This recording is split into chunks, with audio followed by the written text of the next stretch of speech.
ಆತನ ಇಂಗಿತದ ಅನುವನರಿತು ಮಹೀತಳಾಧಿಪ ಧರ್ಮಸುತನೋ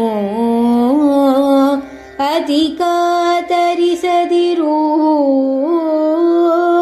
ವಲಲ ಸೈರಿಸು ಸೈರಿಸು ಅಕಟಾಯನುತ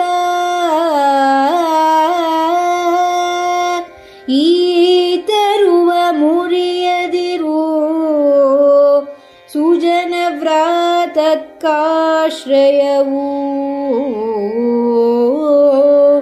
ಊರ ಹೊರಗೆ ಮಹಾತಿಶಯ ತರುವುಂಟು ನಿನ್ನಯ ಬಾಣಸಿನ ಮನೆಗೆ.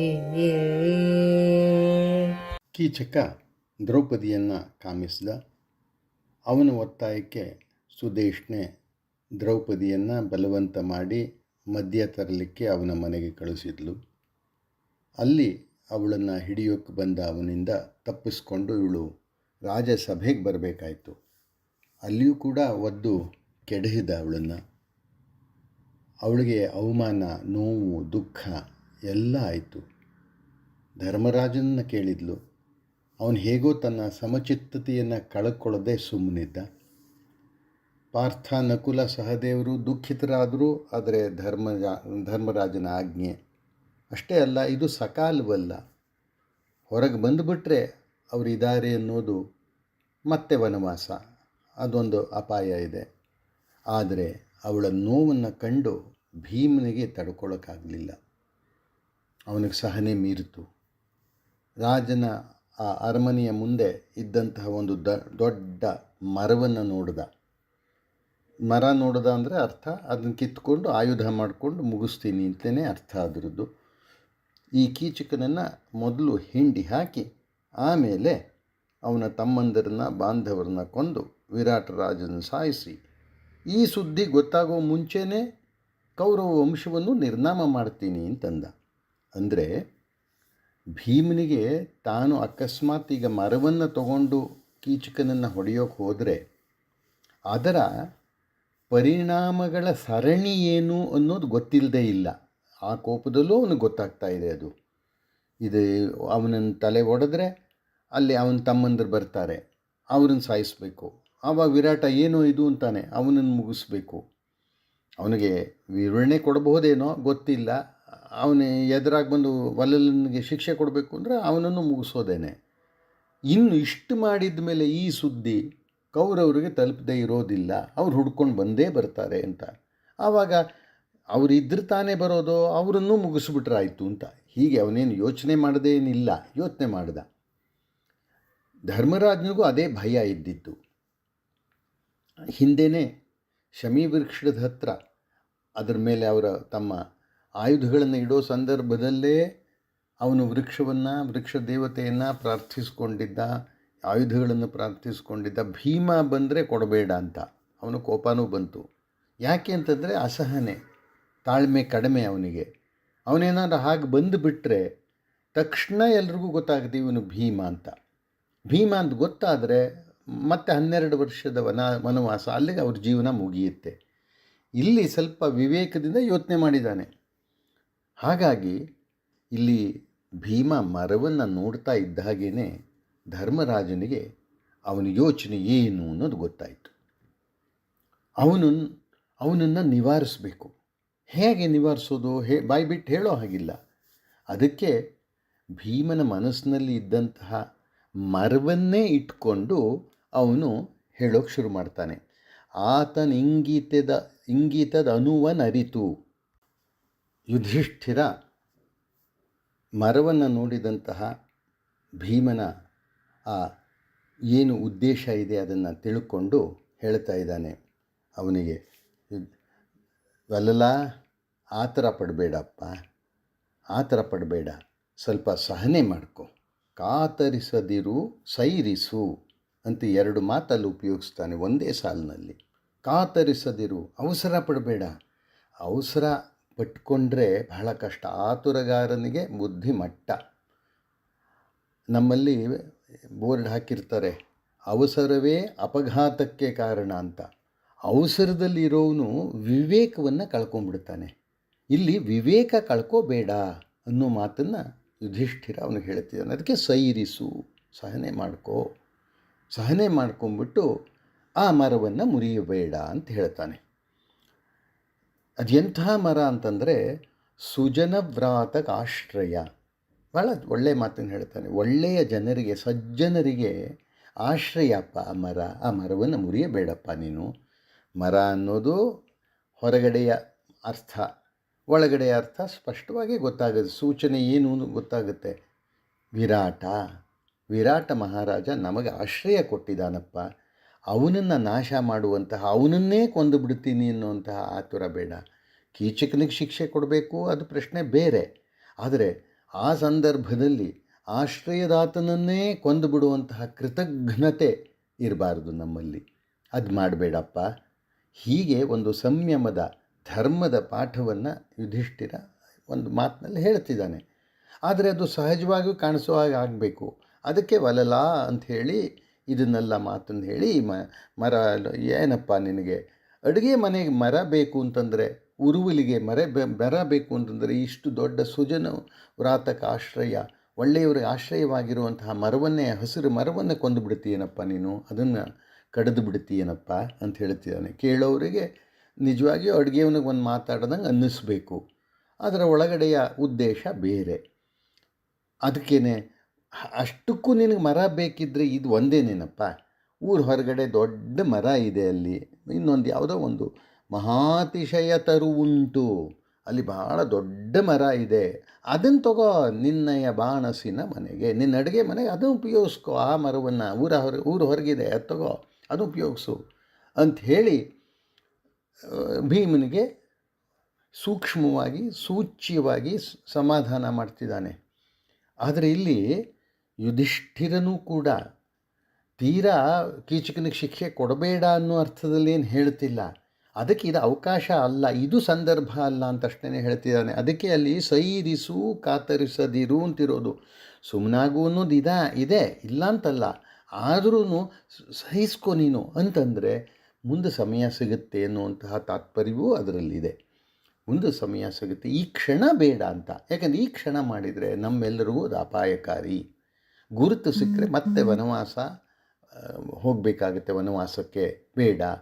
ಅಷ್ಟೇ ಅಲ್ಲ, ಅಲ್ಲಿ ಒಂದು ಧರ್ಮದ ಪ್ರಶ್ನೆಯೂ ಇದೆ.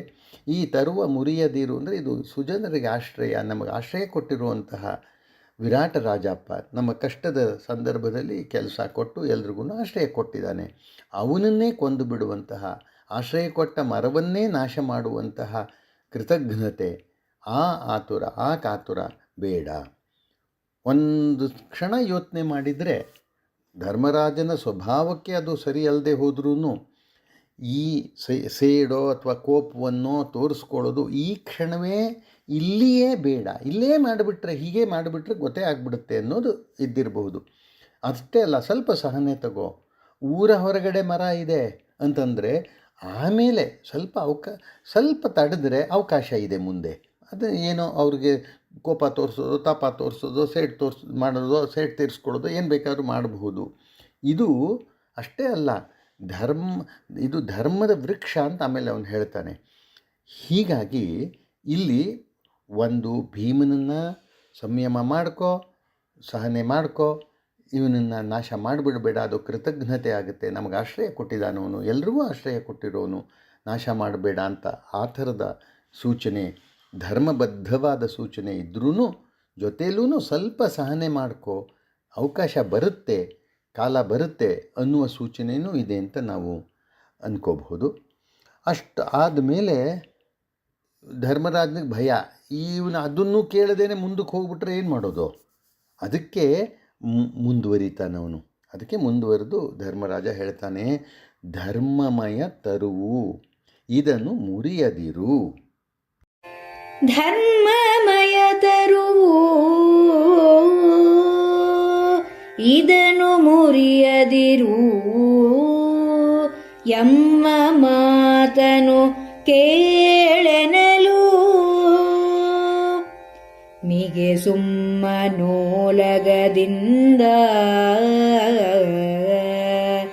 ಸರಿದನು ಭೀಮ.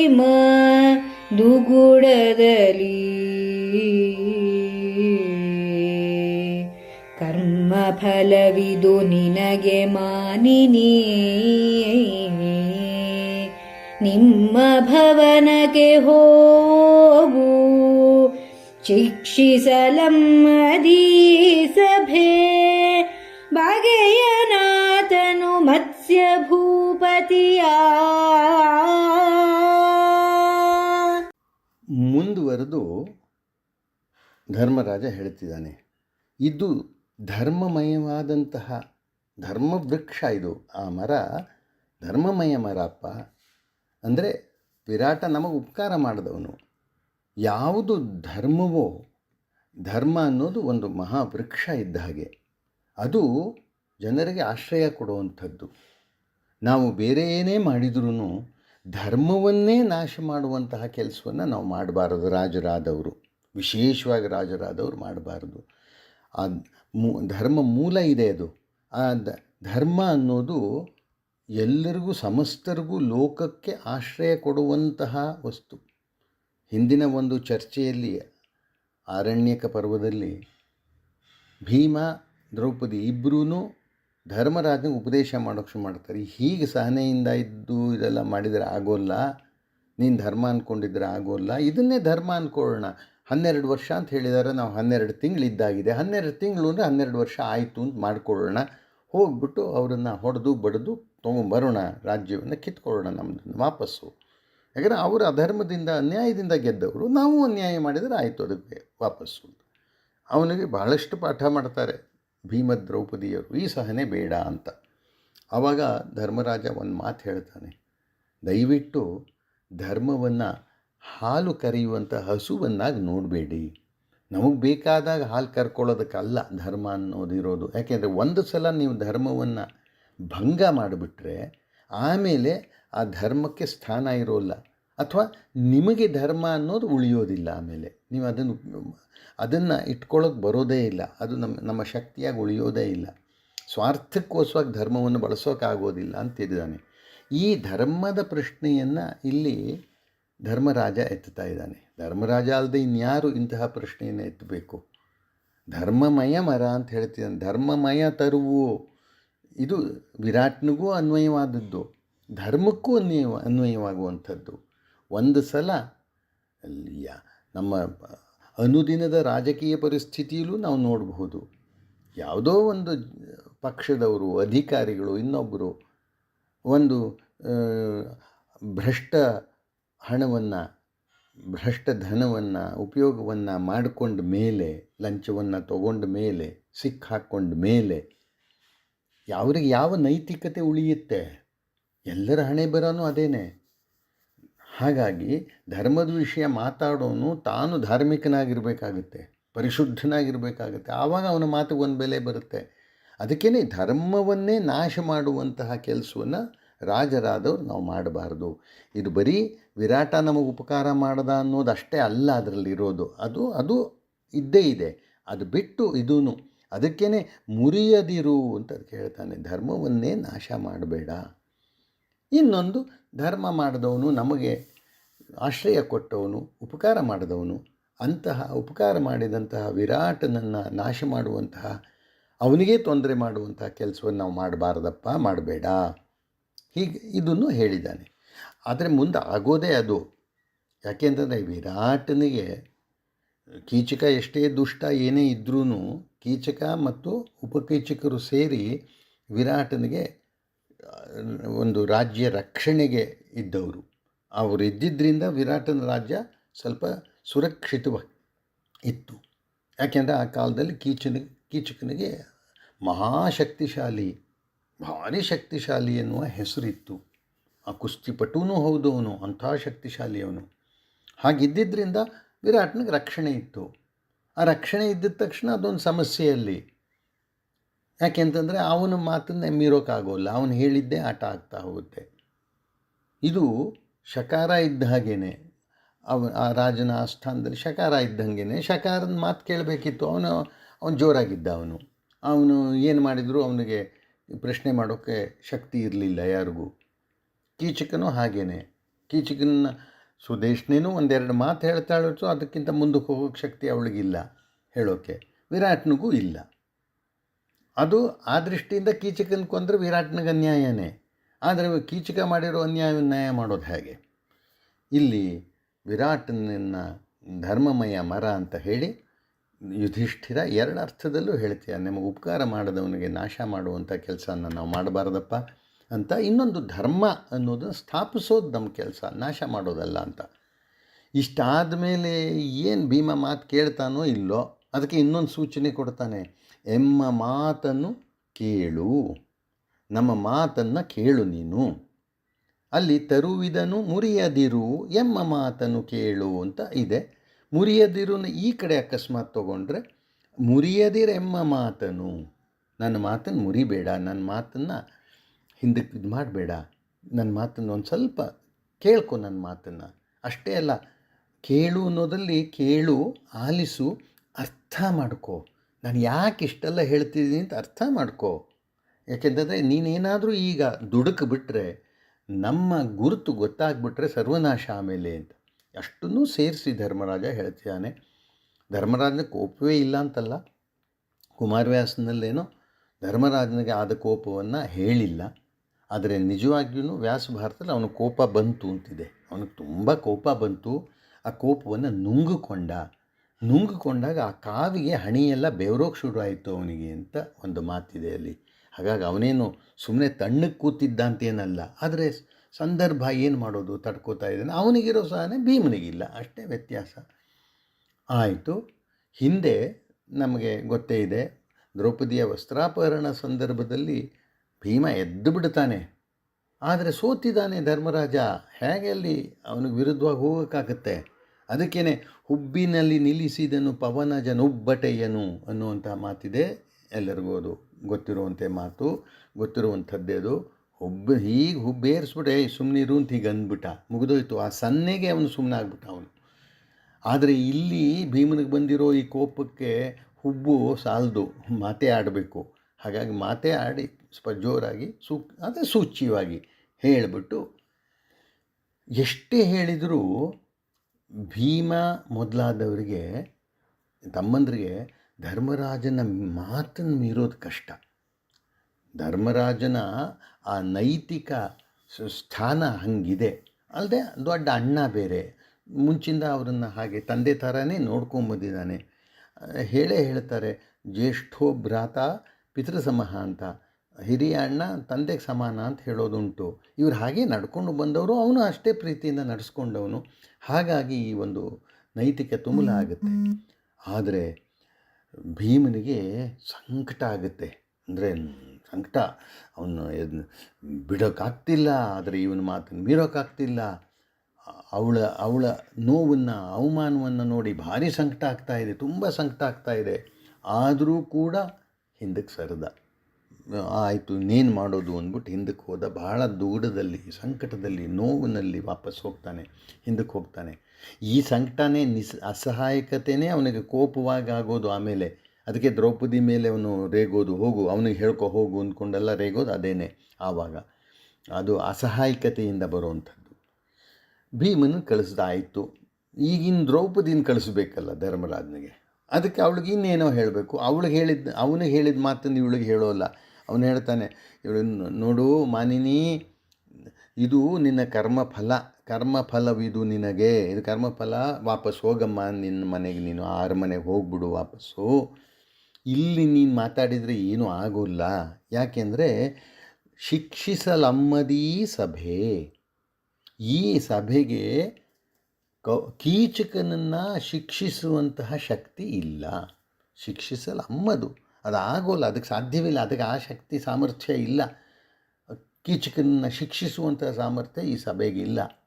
ಅದಕ್ಕೋಸ್ಕರ ಅದು ಆಗಲ್ಲಪ್ಪ, ಅದಕ್ಕೋಸ್ಕರ ನೀನು ವಾಪಸ್ ಹೋಗು. ಅಷ್ಟೇ ಅಲ್ಲ, ನೀನು ಹೇಳ್ಬೋದು ಅವನಿಲ್ಲದೆ ಹೋದರೆ ಮಹಾರಾಜರ ಇದ್ದಾನೆ. ಇಲ್ಲ, ಮತ್ಸ್ಯ ಭೂಪತಿಯ ಬಗೆಯನು ಆತನು. ಅವನು ಮಹಾರಾಜನನ್ನೂ ಲೆಕ್ಕಿಸೋದಿಲ್ಲ, ಅವನ ಮಾತನ್ನೂ ಕೇಳೋನಲ್ಲ. ಹಾಗಾಗಿ ಅದು ಆಗೋದಿಲ್ಲ, ನೀನು ವಾಪಸ್ ಹೋಗು, ಇಷ್ಟು ಹೇಳ್ದ. ಆದರೆ ಇವನು ಹೇಳಿದ ಮಾತ್ರಕ್ಕೆ ಅಷ್ಟಕ್ಕೆ ಅವಳೇನು ವಾಪಸ್ ಹೋಗೋಳಲ್ಲ. ಅವಳದು ಕಷ್ಟ ಅದು, ಅಷ್ಟು ಸುಲಭವಾಗಿ ಅವಳು ಹೋಗೋಲ್ಲ. ಅದಕ್ಕೇನೆ ಸೂಚ್ಯವಾಗಿ ಹೇಳ್ತಾ ಇದ್ದಾನೆ, ಕೋಪನ ತೋರಿಸೋದಕ್ಕಿದು ಸಮಯವಲ್ಲ ಸೈರಂಧ್ರಿ, ಕೋಪಕ್ಕೆ ಅವಸರವಲ್ಲ.